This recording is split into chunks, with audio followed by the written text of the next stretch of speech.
Welcome back ناظرین، اور programme کے سیگمنٹ میں ہمارے ساتھ موجود ہیں زاہد ابراہیم صاحب، سابق additional attorney general of Pakistan اور کافی پڑھے لکھے وکیل ہیں ہمارے، انٹرنیشنل کافی ساری ڈگریز بھی ہیں، پروفائل ہے ماشاءاللہ سے ان کا، اور کعبہ موسوی کے حوالے سے آج ہم ان سے جاننا چاہیں گے۔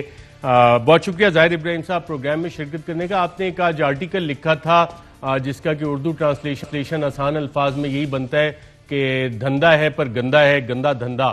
تو یہ کعبہ موسوی صاحب کا میکسیکو کا کیا بیک گراؤنڈ ہے جس حوالے سے آپ نے چیزیں لکھی ہوئی تھی؟ کیونکہ آپ کا آرٹیکل پڑھ کے تو میں حیران رہ گیا کہ جو انہوں نے ان کے وکلا نے لیٹر لکھا، پھر حکومت پاکستان نے جواب دیا، پھر ظفر علی صاحب اور دیگر وکلا نے جو جواب دیا، یہ تو وہی ایگزیکٹلی وہی کہانی ہے، الفاظ بھی وہی ہیں، طریقہ بھی وہی ہے۔ تو آپ سمجھ رہے ہیں کوئی سملیرٹیز ہے اس میں جو آپ نے آج آرٹیکل میں لکھا ہے اپنے؟ دیکھیں کچھ سملیرٹی ضرور ہیں۔ 92 میں مساوی صاحب نے آئی بی ایم کو یہ کہا کہ میری میکسیکو میں کافی اچھے تعلقات ہیں اور میں آپ کے لیے کام کر سکتا ہوں اور آپ کو یہ کانٹریکٹ دلوا سکتا ہوں۔ تو آئی بی ایم نے ان کو ہائر کیا، کمیشن پہ ہائر کیا کہ ہمیں یہ کانٹریکٹس آپ دلوا دیجئے۔ جب میکسیکو سے بات ہو رہی تھی تو مساوی صاحب کا کہنا تھا آئی بی ایم کو کہ وہ وہاں کے لوگ مجھ سے ایک برائب مانگ رہے ہیں، تو اس لیے میں میکسیکو جا کے ایک ملاقات کرنا چاہتا ہوں۔ وہاں پہ انہوں نے ملاقات کی اور اس ملاقات کو آئی بی ایم کو کہا کہ یہ مجھ سے ایک برائب مانگ رہے ہیں، اور آئی بی ایم نے کہا کہ بالکل ہم برائب دینے کے لیے تیار نہیں ہیں، اس لیے یہ کانٹریکٹ آئی بی ایم کو نہیں ملا۔ بالکل ٹھیک ہے۔ میں اس سے پہلے کہ اس پہ تھوڑی آگے بات کریں، میں ناظرین آپ کو یہ کرسچن سائنس مانیٹر کی جو زاہد ابراہیم صاحب بات کر رہے ہیں اس حوالے سے کرسچن سائنس مانیٹر کی اپریل 8 1993 کی یہ سٹوری ہے، اور اس کے جو چند ہائی لائٹڈ پیراگرافز ہیں جب وہ ہم آپ کے ساتھ شیئر کریں گے، اور تو زاہد ابراہیم صاحب جو بات کر رہے ہیں وہ آپ کو سمجھ آ جائے گی۔ اور اس میں یہ لکھتے ہیں کہ جناب ایک ہوٹل کی لابی میں 3 افراد نے ان کو اپروچ کیا، موسوی صاحب کو، ہوٹل نیکو ان میکسیکو، اور انہوں نے اپنے نام نہیں بتائے اور موسوی کو گورنمنٹ کے کانفیڈینشیل ڈاکومنٹس بتائے اور بتایا، اور پھر انہوں نے ڈسکس کیا کہ آئی بی ایم یہ بڈ کیسے جیت سکتا ہے۔ اور پھر جیسے ہی موسوی اپنے کمرے میں پہنچا اس نے اپنے یو ایس میں باسز کو فون کیا اور انہوں نے کہا کہ ہمارا قانون اس طرح کی پیمنٹس کی اجازت وغیرہ نہیں دیتا، اور پھر انہوں نے ساتھ یہ بھی بتایا کہ اس کے بعد بریف سی ایک انویسٹیگیشن ہوئی تھی اور یہ معاملہ ختم کر دیا گیا۔ لیکن انٹرسٹنگلی اسی سٹوری میں آگے چل کے بتایا جاتا ہے کہ موسوی says I B M abandoned him and taped conversations will prove his story، یعنی کہ موسوی صاحب کے پاس کچھ ٹیپ کنورسیشنز تھیں جس کا انہوں نے کہا کہ وہ ان کی بات چیت جو بھی میکسیکن آفیشلز کے ساتھ ہو رہی تھی وہ اس کو ثابت کرے گی۔ اب انٹرسٹنگ چیز یہاں پہ یہ ہے کہ کیا موسوی کا پاکستان میں چند اعلیٰ ترین شخصیات کے ساتھ those who are sitting at the top of the pyramid of power in Pakistan, ان کے ساتھ واٹس ایپ میسیجز بھی ہیں، اور جس طرح یہاں پہ اس نے یہ والی کالز استعمال کی وہ top Pakistani politicians government officials کے ساتھ وہ کہیں پہ استعمال ہو سکتی ہیں یا نیا کانٹریکٹ دینے کے لیے استعمال ہو سکتی ہیں۔ اور ساتھ یہ بھی کہتے ہیں کہ جی انہوں نے میکسیکو میں سال سے بزنس کیا، جیسے یہاں بھی یہی کہانی سنائی جاتی ہے، اور پھر یہ بتاتے ہیں کہ جی اسٹالیناز جو ہیں وہ میکسیکو کو کرپشن سے پاک کرنے کی کوشش کر رہے تھے، بڑی تعریفیں کی، لیکن اس کے بعد کیونکہ انہیں کانٹریکٹ نہیں ملا تو پھر ان کے خلاف ہو گئے موسوی صاحب، اور تمام چیزیں سامنے بھی آئیں۔ اور اس میں بہت ساری چیزیں جو سامنے آئیں، یو ایس کانگریس میں ایک ہیئرنگ ہوئی تھی نومبر 8 93 کو، اور hearing before the committee on banking finance and urban affairs house of representatives, اور اس میں پھر جا کے انہوں نے وہی چٹا کٹا بتایا، وہی کہانی بتائی جو کہ یہاں پہ آج کل ہمیں سننے میں آ رہی ہے کہ جناب یہ تو کرپشن کے خلاف جہاد کرنے کے لیے موسوی صاحب نکلے ہوئے ہیں، اور کرپٹ افسران جو ہے، کرپٹ گورنمنٹ ہے، وہ کسی کو کوئی کام کرنے نہیں دیتی، اور جیسا کہ میکسیکو میں ہوا یہاں بھی یہی کہانی نکلی۔ اور یہ کہانی کی انڈیکیشن ہمیں آ کہاں سے رہی ہے؟ جو 18 جنوری 2021 کو ایک خط لکھا، اور خط یہ میں نے یا زاہد ابراہیم صاحب نے نہیں لکھا، یہ ان 3 وکلا نے لکھا ہے، جن میں کہ ایک ظفر علی صاحب ہیں، کوئنز کاؤنسل ہیں، ڈاکٹر کرسٹن پکس ہیں، اور شاہد اقبال صاحب۔ 18 جنوری کا یہ خط ہے، اور اس میں یہ بتاتے ہیں کہ موسوی صاحب نے جو پلان اس حوالے سے کیا تھا کہ اس میں ملینز آف ڈالرز کمائے جائیں گے سارے مسئلے میں، اور اگر یہ لوگ بات نہیں مانیں گے تو پھر ہم پاکستان میں میڈیا سے یہ باتیں کہیں گے، اور پھر میڈیا یقیناً یہ باتیں پوچھے گا کہ جناب حکومت کو جب بتایا کہ $1 بلین اس اکاؤنٹ میں پڑے، سنگاپور موو ہوئے، تو پھر چیئرمین نیب سے وہ خود ہی سوال کریں گے حکومت سے کہ جی آپ اس میں کیوں انٹرسٹڈ نہیں ہیں۔ تو زاہد ابراہیم صاحب یہ کہانی آپ کو میکسیکو کی کہانی سے ملتی جلتی نظر آ رہی ہے؟ دیکھیں ضرور اس میں کچھ پہلو ایسے ہیں. جب انہوں نے میکسیکو کے خلاف بھی جب یہ الزامات لگائے تھے تو جو آئی بی ایم کے آفیشل جن سے ان کی بات ہوئی تھی ان کا تو کہنا بالکل مختلف تھا. ان کا کہنا یہ تھا کہ موسوی ہمیں کہہ رہا ہے کہ یہ آپ بالکل برائب دیں اور اگر آپ نہیں دے سکتے تو میں دے دیتا ہوں اور آپ صرف میرا کمیشن بڑھا دیں. اور یہ ایک انٹرنیشنل سکینڈل بن چکا تھا اس وقت.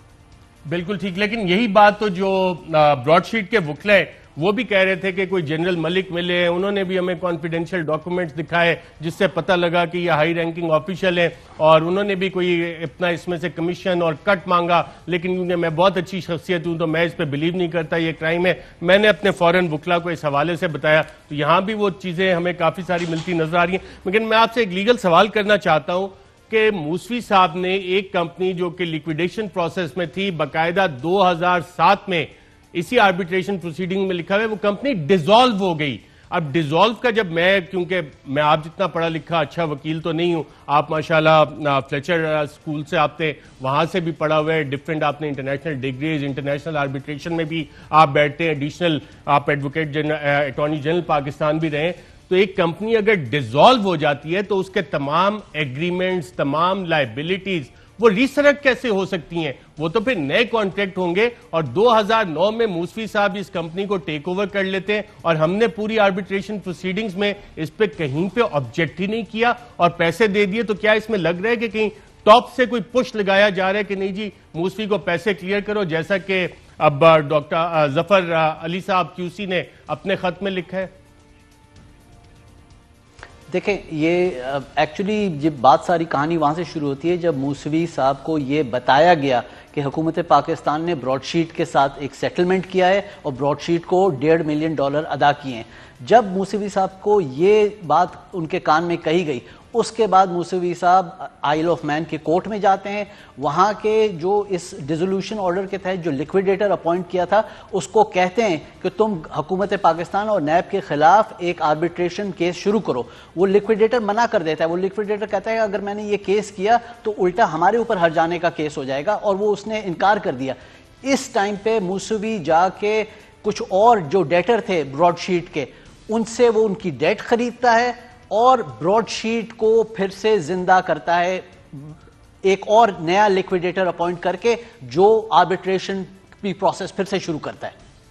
اچھا زاہد ابراہیم صاحب, یہ کان میں کس نے بتایا تھا موسوی کو کہ یہ والی کاروائی پڑ رہی اور یہ ہم سیٹل کر رہے ہیں, کچھ کرنا ہے تو کر لو, کچھ اس طرح کا اسے ہنٹ وغیرہ ملا تھا جو بھاگا بھاگا وہ آئل آف مین چلا گیا موسوی؟ دیکھیں یہ تو اب ہمیں معلوم نہیں ہے, لیکن یہ ضرور معلوم ہے کہ یہ سیٹلمنٹ کی باتیں بہت کانفیڈینشیل ہوتی ہیں, یہ آپ کسی اور کو نہیں بتاتے.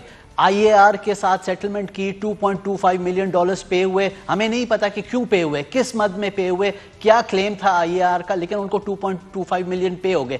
جب اس قسم کی سیٹلمنٹ کی رقوم ادا کی جا رہی ہیں تو obviously موسوی کے دماغ میں یہ تھا کہ گورنمنٹ آف پاکستان کسی چیز سے ڈر رہی ہے, اس لیے وہ کلیم ادا کر دیں گے, اس لیے اس نے آربیٹریشن شروع کیا. اور یہ بات ان کو جو سیٹلمنٹ کی تھی یقیناً ان کو نیب کے ذرائعوں نے بتائی ہے. نیب کے ذرائع نے بتائی. میں آپ سے یہ بھی جاننا چاہوں گا کہ کوئی نیب کے لوگ جا کے براڈ شیٹ کے کنسلٹنٹ بھی بن گئے تھے, کوئی اہم نام بھی اس میں شامل ہے؟ جی بالکل, نہ صرف جنہوں نے براڈ شیٹ کے ساتھ 2000 میں اگریمنٹ پہ دستخط کیے ایز وٹنس, وہ آگے جا کے براڈ شیٹ کے کنسلٹنٹ بن گئے اور نیب اور حکومت پاکستان کے خلاف جو آربیٹریشن کیس تھا اس کے اندر اپنا وٹنس سٹیٹمنٹ بھی انہوں نے داخل کیا. اچھا, اس میں ہمارے پاس ڈاکومنٹ ہے جو کہ سائن ہوا تھا سن 2000 میں, اس میں جو حکومت پاکستان کی طرف سے 2 سگنیچرز ہیں, ایک جنرل امجد کے نیب کے بہاف پہ اور ایک وٹنس ہے فاروق آدم خان. ان دونوں میں سے کوئی کنسلٹنٹ بن گیا تھا, کون سا شخصیت تھی؟ جی فاروق صاحب کنسلٹنٹ بن گئے تھے.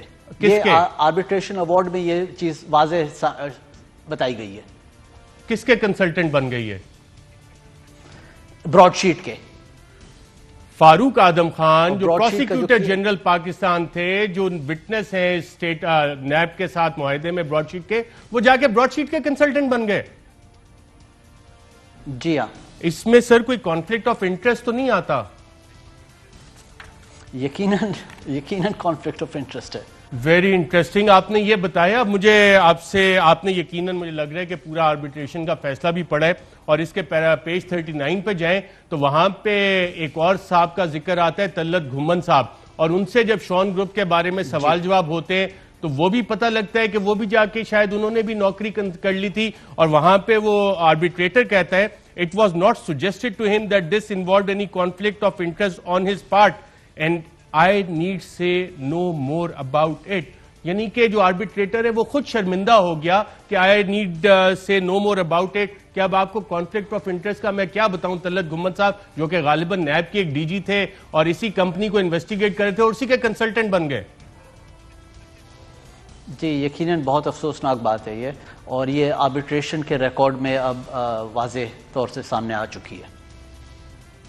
یہ آپ کو انسائیڈ جاب لگ رہی ہے؟ میں یہ تو نہیں کہہ سکتا کہ انسائیڈ جاب لگ رہی ہے. دیکھیں یہ معاملے میں شروع دن سے, پہلے دن سے جب یہ معاہدہ کیا گیا ایک ایسی کمپنی سے جو اس سے 2 مہینے پہلے انکوپریٹ ہوئی تھی, جس کا ٹوٹل کیپٹل 200 ملین پاؤنڈ تھا, انہوں نے 200 پاؤنڈ, صرف 200 پاؤنڈ ایسٹس جی ہاں صرف 200 پاؤنڈ تھا, اور انہوں نے پوری دنیا میں جا کے ایسٹس ڈھونڈنے تھے براڈ شیٹ نے, لیکن براڈ شیٹ نے کا ایک دفتر تھا, اور وہ دفتر کہاں تھا؟ وہ اسلام آباد میں تھا, نیب کے آفس میں, جو کہ دیا گیا تھا. اس کے علاوہ نہ کوئی سٹاف, نہ کوئی آفس اور کچھ بھی نہیں. اور پھر کاوے موسوی نے 100 پاؤنڈ میں 2009 میں یہ کمپنی خرید لی, تو ٹوٹل 300 پاؤنڈ کی انویسٹمنٹ, اور ہم نے $32 ملین ان کو ادا کر دیے. یہ تو کافی اچھی انویسٹمنٹ ہے. اور میں آپ کو صرف چند الفاظ بتاتا ہوں جو کہ اب 3 عدد وکلا, جس میں شاہد اقبال جو کہ یو کے سپریم کورٹ کے وکیل ہیں, ڈاکٹر کرسٹن پکس اور ظفر علی, یہ لکھ رہے ہیں. اور یہ تو بلینز آف روپیز کی بات کر رہے تھے موسوی صاحب کے, جناب ہم لوگ یہاں پہ بلینز آف روپیز کما لیں گے. اور ساتھ انہوں نے یہ بھی کہا ہے کہ جس میٹنگز کا آپ حوالہ ہمارے ساتھ کر رہے ہیں وہ میٹنگز تو ان ٹائم فریم میں ہوئی نہیں جب آپ نے اس کو رپورٹ کیا. یہ میں بلکہ پیراگراف 15 پڑھ ہی دیتا ہوں. At page 3 the Musfi document states in late summer 2019 following the quantum hearing in London before Sir Anthony Evans, Mr. Musfi was approached by Mr. Zafar Ali QC. The Musfi document itself is dated 21st March 2019 and all the meetings were held in 2018. یعنی کہ وہ کہہ رہے ہیں 2018 کی تمام meeting ہوئی, اور انہوں نے رپورٹ بھی جا کے 2019 میں کیا اور لیٹر بھی 2019 کا. یعنی کہ یہ 3 سینئر ترین وکلا کہہ رہے ہیں کہ یہاں پہ غلط بیانی سے کام لیا گیا. میں اس کو صحیح سمجھاؤں اس پیراگراف کو زاہد صاحب؟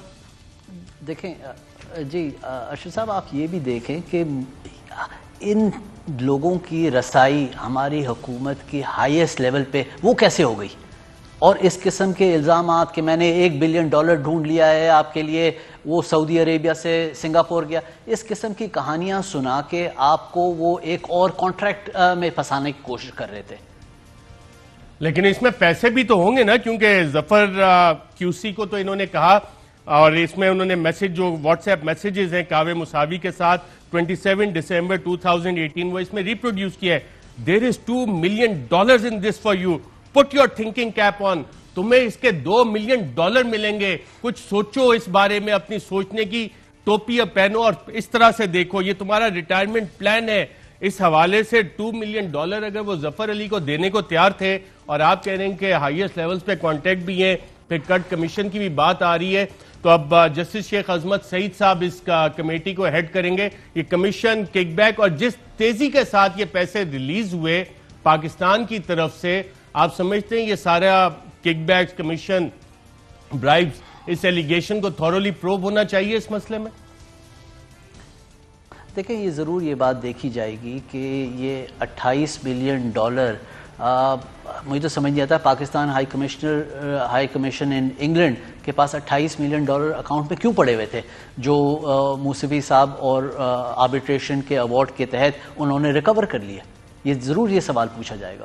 اچھا, اب میں اس پہ زاہد صاحب آپ کو بتا دیتا ہوں, اس پہ 4 باقاعدہ طور پہ نیب چیئرمین نے ایک سمری بھیجی تھی ECC نے 4 نومبر کو اس کی اپروول دی اور پھر کیبنٹ آف پاکستان نے یہ اپروول دی کہ جناب یہ پیسے ہم لنڈن میں اپنے اکاؤنٹ میں ہائی کمیشن کے رکھیں. اور پھر جب وہ پیسے تھوڑے سے کم پڑ گئے because of dollar fluctuation rate, تو ایک دن کے اندر ہم نے جو بیلنس پیمنٹ تھی وہ بھی وہاں پہ ٹرانسفر کی اور اس کی اپروول بھی ہائیسٹ لیولز آف گورنمنٹ سے آئی تھیں. تو اس میں کچھ پریشانی کی بات آپ کو لگتی ہے, حیرانگی کی, کہ اتنی جلدی حکومتی, آپ بھی ماشاءاللہ ایڈوکیٹ سپریم کورٹ بھی ہیں, سابق ایڈیشنل اٹارنی جنرل, اتنی تیزی سے حکومت کی پیمنٹس کلیئر ہوتی ہیں؟ دیکھیں مجھے اس میں جو پریشانی کی بات لگتی ہے نا, کہ مساوی جو ایسا آدمی جو انگلینڈ کی عدالت کے تحت 1 سال جیل ہوئی, وہ خود اس نے بینکرپسی ڈکلیئر کر لی تھی آج, اور اپنے آپ کو وہ ہیومن رائٹس لائر اور اینٹی کرپشن ایکٹیوسٹ کہہ کے وہ پاکستانی شہریوں کی جیب سے اس نے $30 ملین نکال لیے. مجھے اس کا یقیناً بہت افسوس ہے. اور $30 ملین لے کے, اور جو کٹ کمیشن کی ظفر علی کو وہ بات کر رہے تھے, دوسری جگہ بات آ رہی ہے. اب سوال اس پہ ناظرین یقیناً جسٹس شیخ عظمت سعید صاحب کو, جو کہ TORs منسٹریل کمیٹی نے نہیں دیے, کہ کٹ کمیشن کک بیک کوئی آیا اس پیسے کے release. Fly with PIA and save gold. Register now. Scan QR code and register yourself to get gold and loyalty benefits. Powered by ARY Sahulat Wallet.